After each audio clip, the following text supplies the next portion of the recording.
आता आहे मी गावडे येथे आणि आपल्या सोबत आहेत Pillai college of arts commerce and सायन्सचे विद्यार्थी आहेत आणि राष्ट्रीय सेवा योजना आयोजित हा शिबिर आहे ते आणि आपल्या सोबत आहे श्रिया परब मॅडम ज्या लीडर आहेत स्वतः त्यांच्याशी बोलण्याचा प्रयत्न करूया. नमस्ते मॅडम.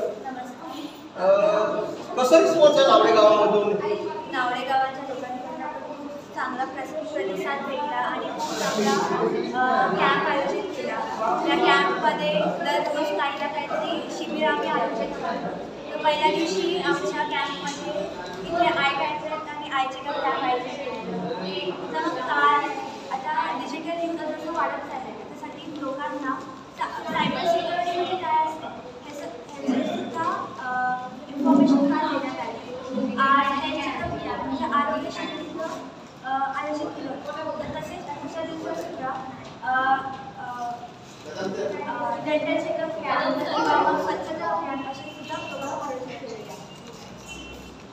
नक्कीच या मॅडम खरं तर म्हणजे मी बघतोय की सकाळपासून कोरोनाची टीम आहे गावामध्ये टीम घरोघरी जाऊन लोकांना जागरूक करतात आणि शिबिराबद्दल माहिती देतात. याबद्दल सर्वप्रथम तुम्ही अभिनंदन करतो.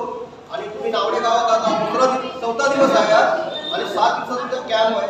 तर कॅम्पबद्दल काय अनुभव काय कसं वाटतो? कॅम्पमध्ये सगळ्या तुम्ही नेहमी वेगवेगळ्या गावात जाता नवीन ठिकाणी जाता आणि आज नावडे गावामध्ये तुम्हाला याबद्दल कसं वाटतं काय अनुभव नावडे गावात?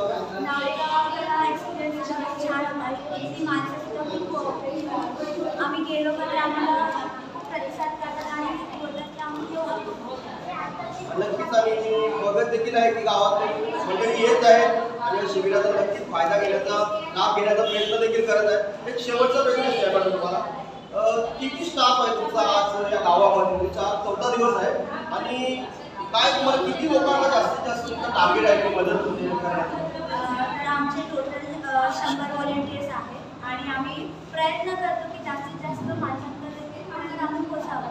तर आमचं टार्गेट कधीतरी 200-300 माणसांना आमचं कॅम्पचा उपयोग याचा आमचा नेहमी प्रतिसाद असतो. नक्कीच छान माहिती सांगितली आहे. कॅमेरामॅन दिलीप गायकवाड सोबत सागर पाटील, महाराष्ट्रातला.